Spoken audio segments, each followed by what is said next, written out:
नमस्कार, मैं हूं आशुतोष और आप देख रहे हैं सत्य हिंदी। सत्य हिंदी के विशेष कार्यक्रम श्रवण गर्ग की खरी खरी में आपका स्वागत है। यह हमारा वो कार्यक्रम है जिसमें देश के जाने माने पत्रकार संपादक श्रवण गर्ग जी अपनी तीखी टिप्पणी करते हैं मौजूदा राजनीतिक माहौल पर, और उनकी तीखी टिप्पणियों से ना तो सत्ता पक्ष बचता है ना विपक्ष, और दोनों ही तिलमिला के रह जाते हैं। आज फिर मुखातिब होंगे श्रवण जी से और जानेंगे कि दरअसल ट्रंप साहब चाहते क्या। कितनी बार हम इस पर चर्चा कर चुके हैं, लेकिन हर बार चौंकाने वाली बातें अमेरिका से आती हैं। इस वक्त दो बड़ी खबरें अमेरिका से आई हैं। पहली खबर यह आई है कि दरअसल ट्रंप ने अब यह फैसला किया है कि फार्मास्यूटिकल इंडस्ट्रीज पर वो 100% का टैरिफ लगाएगी। उन्होंने भारत का कोई नाम नहीं लिया है, लेकिन यह बात जग जाहिर है कि फार्मास्यूटिकल इंडस्ट्री में भारत का दुनिया में बड़ा दबदबा है और अमेरिका को बड़े पैमाने पर वह फार्मास्यूटिकल इंडस्ट्रीज की दवाएं निर्यात करता है। अगर 100% उसके ऊपर अगर टैरिफ लगेगा, जैसा कि उन्होंने कहा है, और अक्टूबर के महीने में लगना है, तो फिर उससे भारत को नुकसान तो होगा ही होगा, साथ ही साथ फार्मास्यूटिकल इंडस्ट्री की हालत भी खराब होगी। इस बीच एक दूसरी खबर यह है कि यूनाइटेड नेशंस की जनरल असेंबली में जब ट्रंप मिलने गए तो उस वक्त उन्होंने पाकिस्तान के प्रधानमंत्री और साथ ही साथ आर्मी के प्रमुख, उन दोनों से मुलाकात की है। प्रश्न इसी बात को लेकर यह है कि भारत के साथ एक तरीके की नागवारी उनकी दिखाई पड़ रही है और पाकिस्तान के साथ उनकी दोस्ती। इन दोनों चीजों को अगर मिला के देखें तो क्या तस्वीर उभरती है, और इनके बीच में प्रधानमंत्री नरेंद्र मोदी का यूनाइटेड नेशंस की जनरल असेंबली में भाषण के लिए न जाना, क्या बात हमारे सामने रखने की कोशिश करता है। जानेंगे श्रवण जी से। श्रवण जी, आपका बहुत बहुत स्वागत है सर। आपने दो सवाल हैं आपकी बातचीत में। एक तो ये कि जो फार्मा इंडस्ट्री पर 100% जो इंपोर्ट ड्यूटी उन्होंने लगाई है, उससे हमारी भारत की अर्थव्यवस्था या भारत की फार्मास्यूटिकल इंडस्ट्री पर क्या असर होगा। दूसरा, आपने कहा है कि जो पाकिस्तान और के साथ प्राइम मिनिस्टर के साथ जो उनकी बातचीत हुई है यूएन असेंबली की साइड लाइन्स पर, जो जनरल असेंबली की, और असीम मुनीर के साथ जो बातचीत हुई है, उसके लिए भारत के संबंध में क्या मायने हैं। देखिए, मैं पहले ट्रंप वाले मुद्दे पर आता हूँ। वो ये कि ट्रंप जो कर रहे हैं उससे दो बातें हो रही हैं।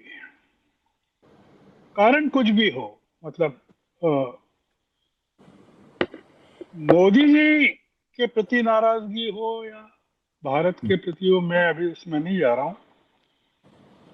पर हो ये रहा है कि भारत में ट्रंप और अमेरिका के प्रति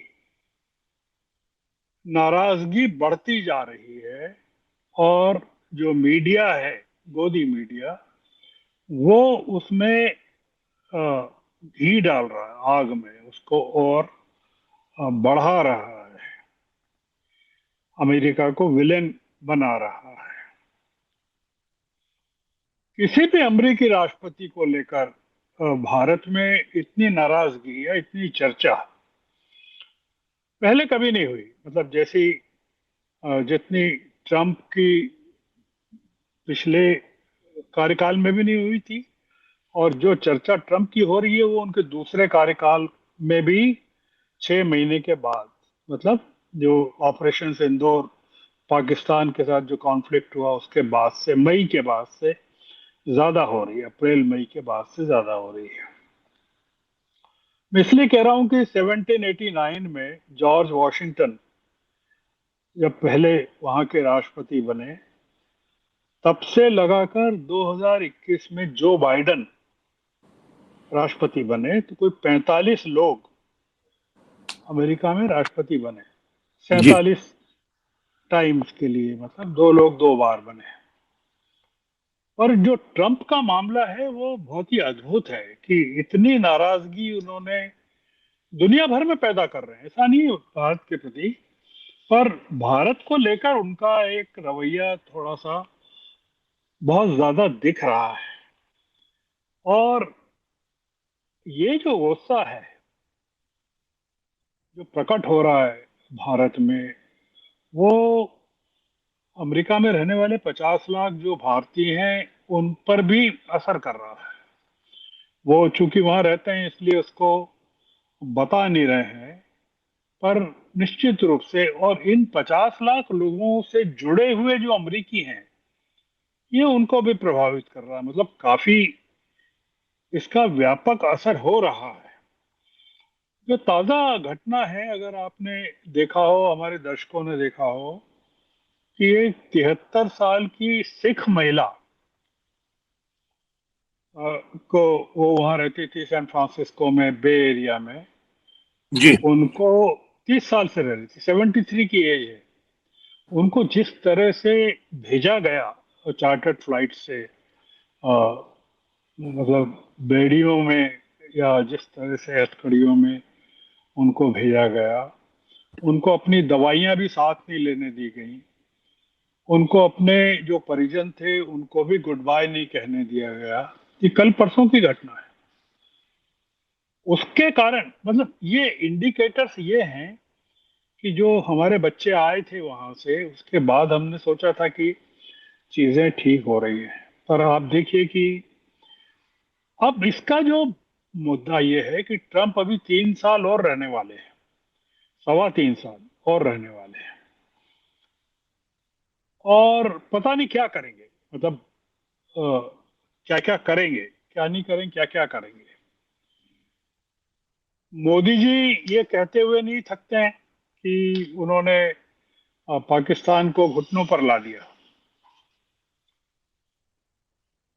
क्या ट्रंप ये कहेंगे कि हमने मोदी जी को या भारत को घुटनों पर ला दिया?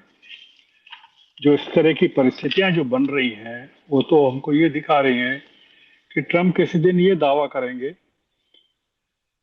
कि, एक जो मैंने दो चीजें कही आपको कि दो चीजें हो रही है। एक तो चीज मैंने बताई कि आ, ये जो नागरिकों में गुस्सा बढ़ रहा है, और दूसरा जो आपने भी कहा पाकिस्तान को लेकर।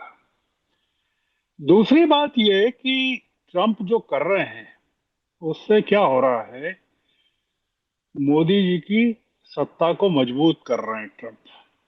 आप आश्चर्य करेंगे कि मैं ऐसा क्यों कह रहा हूं।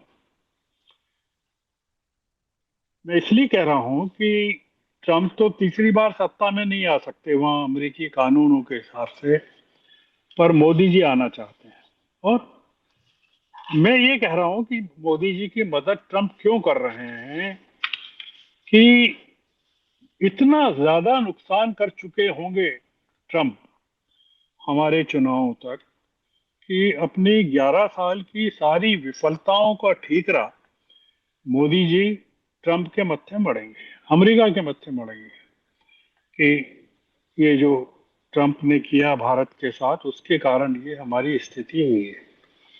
टेक्सटाइल इंडस्ट्री, आईटी इंडस्ट्री, हमारा service sector, diamond industry, James and jewellery industry, और फार्मा सेक्टर, इन सब में जिस तरह की बुरी हालत है, वो आप देखिए कि वो हमारे यहाँ कितनी रोजगार बेरोजगार करेगी लोगों को, कितने उद्योग धंधों को बंद करेगी, किस करीब चीजें करेगी। मतलब लाखों लोग जो बेरोजगार हो रहे हैं ऑलरेडी। एक चर्चा में मैंने शायद कहा भी था कि जो हमारी आईटी कंपनियां हैं वो यहाँ शिफ्ट कर रही हैं, कि जी। यहाँ से काम करना चाहती हैं। दूसरा ये कि अभी ये कैंपेन शुरू नहीं किया गया।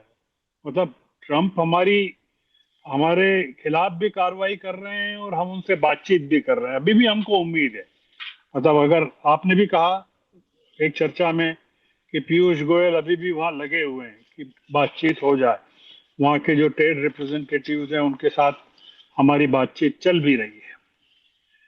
ट्रंप बातचीत भी कर रहे हैं और यूरोपियन यूनियन पर दबाव भी डाल रहे हैं कि भारत चीन के खिलाफ नए सैंक्शंस लगाए जाएं। मैं 4 बजे तक की आपको जानकारी दे रहा हूं। अभी 4 बजे जब हम चर्चा में बैठे, जो शेयर मार्केट है वो लगातार छठे दिन 732 पॉइंट, 733 पॉइंट नीचे गिर गया। ये बहुत बड़ा फैक्टर है। ये लगातार 6 दिन तक, और कल शेयर मार्केट बंद रहेगा, मतलब ये कि पूरे सप्ताह शेयर मार्केट गिरता रहा। फार्मा सेक्टर में, जो फार्मास्यूटिकल सेक्टर है, उसमें सिप्ला, रेड्डीज, सन फार्मा, ये बड़ी बड़ी कंपनियां हैं, उनमें काफी नुकसान हुआ, उनके शेयर्स डाउन हुए। 2.6% तक का डाउन हुआ था 12 बजे तक का, जो मैं ऑब्जर्व कर रहा था। ये बड़ा है, फार्मा इंडस्ट्री हमारी काफी शेयर मार्केट में काफी उसका दबदबा रहा है, आईटी और फार्मा का। $10.5 बिलियन का हमारा एक्सपोर्ट है ड्रग का यूएस को। आप सोचिए, 10 से 11 बिलियन डॉलर का एक्सपोर्ट है।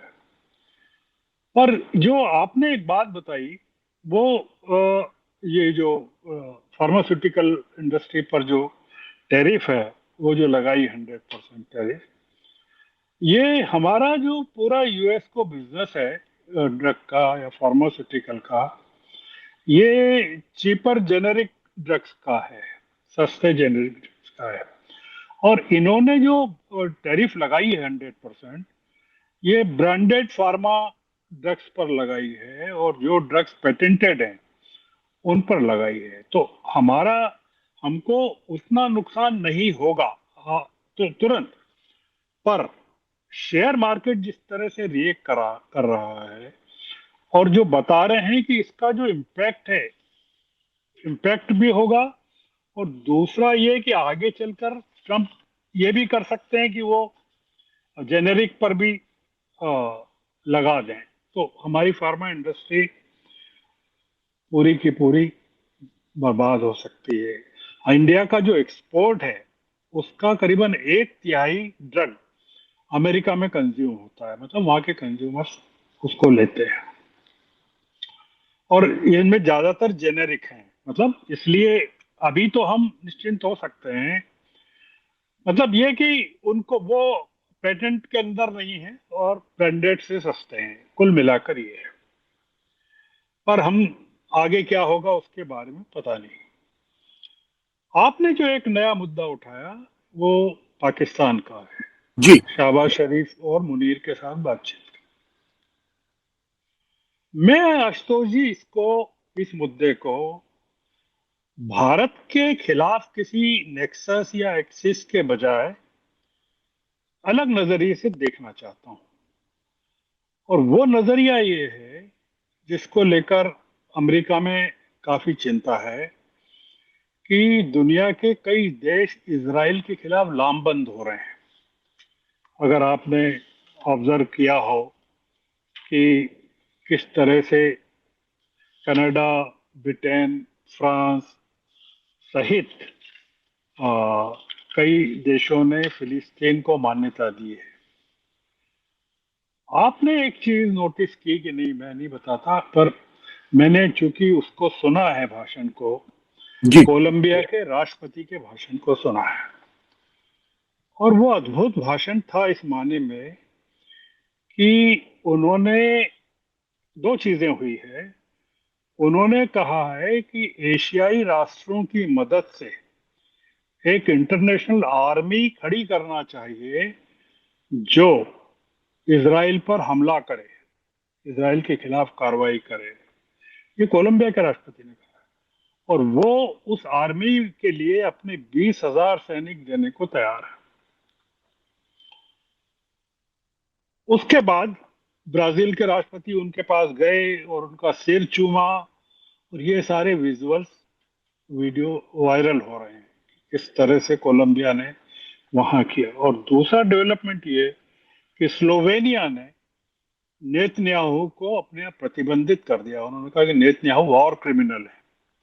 मैं कुल मिलाकर ये कह रहा हूं कि इजराइल के खिलाफ जो लामबंदी हो रही है, उस लामबंदी में ट्रंप पाकिस्तान को शामिल होने से रोकना चाहते हैं। और उसका जो बेसिक रीजन है, मतलब एक तो हमने देखा कि सऊदी अरब के साथ पाकिस्तान का जो समझौता हुआ, कि किसी भी एक देश पर हमला होगा तो दोनों देशों पर माना जाएगा, वो एक अलग चीज है। पर शंघाई कोऑपरेशन ऑर्गेनाइजेशन में पाकिस्तान भी सदस्य है, ईरान भी है, चीन भी है, रूस भी है, और ईरान भी इजराइल का दुश्मन है। पूरी कोशिश इस समय जो चल रही है ट्रंप या अमेरिका के द्वारा, वो जो खबरों में भी है कि वो राष्ट्रपति ने, ट्रंप ने उनके साथ जो बातचीत की शहबाज शरीफ के साथ, वो हमास और इजराइल के बीच में संघर्ष को, लड़ाई को रोकने के संबंध में की। इसमें इंडिया का फैक्टर नहीं है। हम इंडिया के फैक्टर को परोक्ष रूप से मान सकते हैं कि पाकिस्तान मजबूत हो रहा है, स्ट्रांग हो रहा है, और अमेरिका का उसको हमारे मुकाबले ज्यादा सपोर्ट मिल रहा है। कुल मिलाकर जो मुद्दा बनता है आशुतोष जी, वो ये है कि अब अंतर्राष्ट्रीय जो सिनेरियो है उसमें भारत और मोदी कहीं नहीं है, मतलब जो हम कंक्लूड कर सकते हैं। और जो प्रधानमंत्री नहीं गए यूएन जनरल असेंबली में, ये हमारे भारत अमेरिकी संबंधों की जो ताबूत बन रहा है, उसमें हम उसको एक मजबूत कील भी मान सकते हैं। आखिरी कील न भी माने तो मजबूत कील भी मान सकते हैं।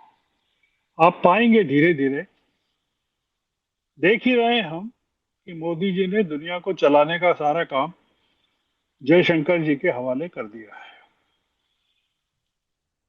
अगर प्रधानमंत्री अगले महीने मलेशिया जाते हैं, जहां आसियान देशों की और ईस्ट एशिया के देशों की समिट होती है, तो वो बात अलग है, क्योंकि वो अगर जाएंगे तो ये मान के जाएंगे कि वहां ट्रंप आने वाले हैं, पर लगता नहीं कि ट्रंप वहां आएंगे।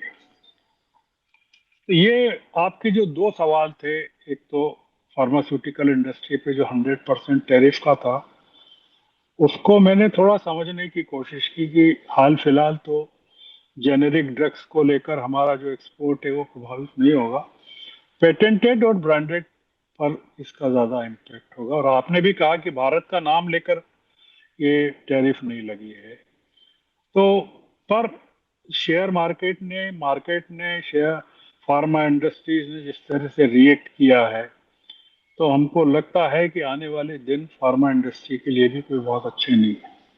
सर एक सवाल दूसरा, मैं आपसे, सॉरी जी माफी के साथ एक सवाल मैं आपसे पूछना जी जी, चाहता हूँ। पिछले दिनों हमने एक कार्यक्रम किया था जिसमें इस बारे में चर्चा की थी कि अमेरिका के साथ साथ दुनिया के कई देशों के साथ भारत का जो एक्सपोर्ट है वो लगातार नीचे जा रहा है। लेकिन एक इकोनॉमिस्ट का जो अर्थशास्त्री हैं, उनका एक तबका ये भी कहता है भारत के लिए अच्छा मौका है अगर भारत अपने एक्सपोर्ट इंपोर्ट को डाइवर्सिफाई करे। जैसे ये H1B के बारे में कहा गया कि देखिए जर्मनी अपने मार्केट खोल रहा है, चाइना अपने मार्केट खोल रहा है, और वहां पे भारतीय जो विशेषज्ञ लोग हैं, सॉफ्टवेयर के जानने वाले लोग हैं, इंजीनियर्स हैं, टैलेंटेड लोग हैं, वहां जा सकते हैं। तो क्या ये माना जाए कि ये एक तात्कालिक सेटबैक है? लॉन्ग टर्म में अगर क्रिएटिव तरीके से फॉरेन पॉलिसी को चलाया जाए तो ये अवसर बदल सकता है? नहीं, मैं नहीं मानता, क्योंकि ये जो प्रेगमेटिक व्यू है ये सरकार समर्थक लोगों का है। आप अगर अखबारों में पढ़ेंगे तो दोनों तरह के व्यूज आएंगे, और ये वही है कि चैलेंजेस को अपॉर्चुनिटी में बदलने वाला जो सरकारी मीडिया है, वो इस तरह की बातें मनोबल बढ़ाने के लिए कर रहा है। इतने शॉर्ट टाइम में ये संभव नहीं है कि आप नए मार्केट एक्सप्लोर कर सकें, पहली चीज। अधिकतर मार्केट्स पर चीन ने कब्जा कर लिया है। चीन का अगर आप ताज़ा ट्रेड देखें, ट्रेड के आंकड़े देखें, तो आप पाएंगे कि अमेरिका से होने वाला पूरा ट्रेड उसने दूसरे देशों में शिफ्ट करके उसको ट्रेड सरप्लस में बदल दिया है अपने। चीन की इकोनॉमी पर कोई असर नहीं हुआ है। दूसरा, हम जितने देशों को एक्सपोर्ट कर रहे थे आशुतोष जी, उसमें केवल अमेरिका था जिसके साथ हमारा ट्रेड सरप्लस था, बाकी के साथ ट्रेड डेफिसिट था। हमारा ये हुआ है कि चीन के साथ हमारा ट्रेड डेफिसिट और बढ़ गया है, क्योंकि चीन से हमारे इंपोर्ट्स बहुत बढ़ गए हैं हाल के दिनों में, जब से ये क्राइसिस हुई है। और चीन हमको लगातार दबाएगा। अब जैसा कि आपने देखा, शायद अपन ने चर्चा की नहीं की, मुझे ध्यान नहीं है, कि चीन ने के वीसा जारी कर दिया है, जो 1 अक्टूबर से प्रभावी होने वाला है। मतलब वो कह रहा है कि आप हमारे यहाँ आ जाओ, H1B छोड़ो, हम आपको बुला रहे हैं। जो मैंने एक पॉइंट नहीं उठाया समय के रहते, वो ये था कि जो ट्रम्प नुकसान कर रहे हैं या फायदा कर रहे हैं, जो भी कर रहे हैं, एक तो मोदी जी को मजबूत कर रहे हैं, जो मैंने कहा प्रकारांतर से, कि मोदी जी कह देंगे कि भाई मैं तो बहुत कर रहा हूं, पर ये अमेरिका ने सब कर दिया गड़बड़। दूसरा, अमेरिका के प्रति नाराजगी पैदा कर रहे हैं भारत के नागरिकों के मन में। तीसरा, वो ये कर रहे हैं ट्रम्प कि एक डेमोक्रेसी को चीन की गोद में डाल रहे हैं, इतनी बड़ी डेमोक्रेसी को रूस की गोद में डाल रहे हैं। हमारी जो बातचीत अभी भी चल रही है, पीयूष गोयल जो लगे हुए हैं, ट्रेड रिप्रेजेंटेटिव जो लगे हुए हैं, उसका बेसिक ये है कि हम अभी अमेरिका को छोड़ना नहीं चाहते हैं। मतलब हम अमेरिका को ये नहीं कहना चाहते गो टू हेल, ये है। तो इसलिए मैं इसको अभी मतलब दो चीजें, एक तो ये कि भारत के पास अपॉर्चुनिटी नहीं है कि कहाँ वो करेगा, किन इलाकों में करेगा। हम जो जिस इलाकों में मजबूत हैं, सर्विस सेक्टर में हैं, आईटी सेक्टर में हैं, डायमंड इसमें है, टेक्सटाइल में है। टेक्सटाइल में हमारा जो कंपटीशन है वियतनाम से और साउथ कोरिया से और बांग्लादेश से, हम काफी कॉम्पिटिटिव उस पर एज पर है। मतलब काफी हम लोगों को स्ट्रगल करना पड़ रहा है, बांग्लादेश से भी स्ट्रगल करना पड़ रहा है। हमारा अभी मामला पूरा गड़बड़ा गया है आशुतोष जी, बहुत जबरदस्त तरीके से गड़बड़ा गया है।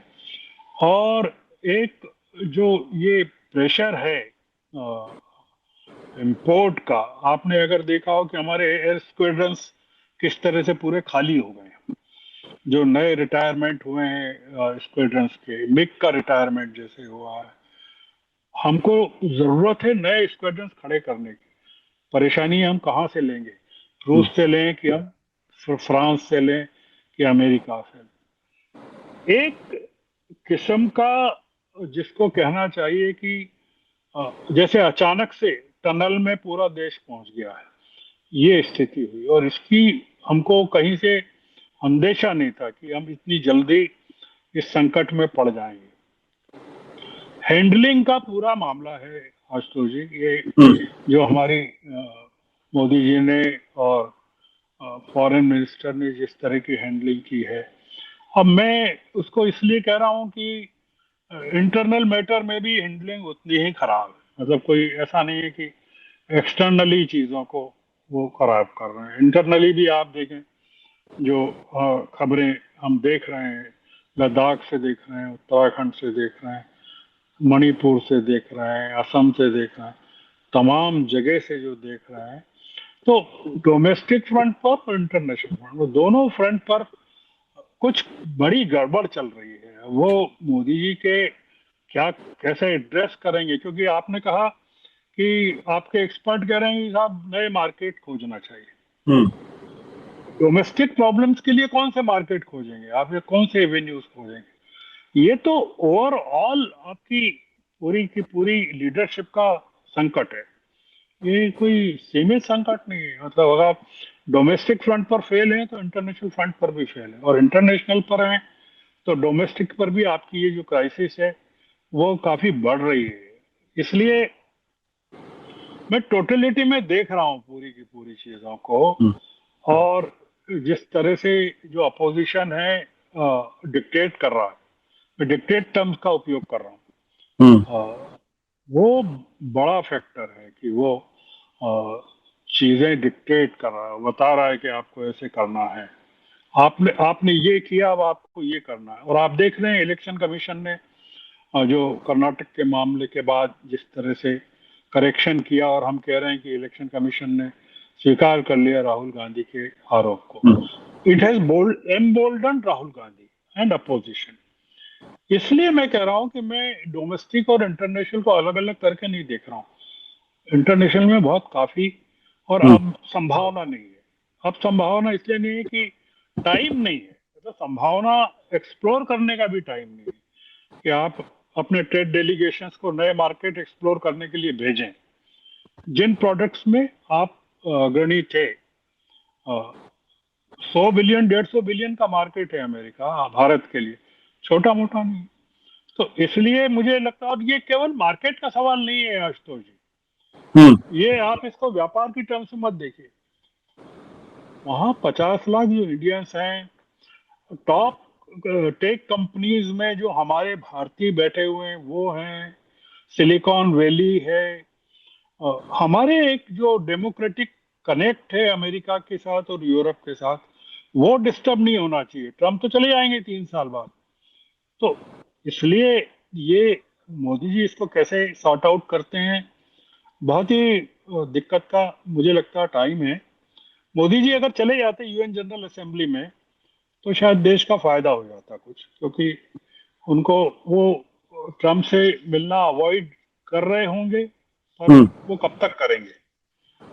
बातचीत तो ट्रम्प से ही करना पड़ेगी मोदी जी को, और ट्रम्प ये देख भी रहे होंगे कि ये अवॉइड कर रहे हैं। ट्रम्प ने नोटिस किया होगा कि आए क्यों नहीं मोदी जी यहाँ। He must have been waiting for him to arrive at the UN General Assembly. बहुत सारी चीजें हैं। आपने जो कुछ नए सवाल पूछे उससे कुछ चीजें और मैंने बोल दी, पर जी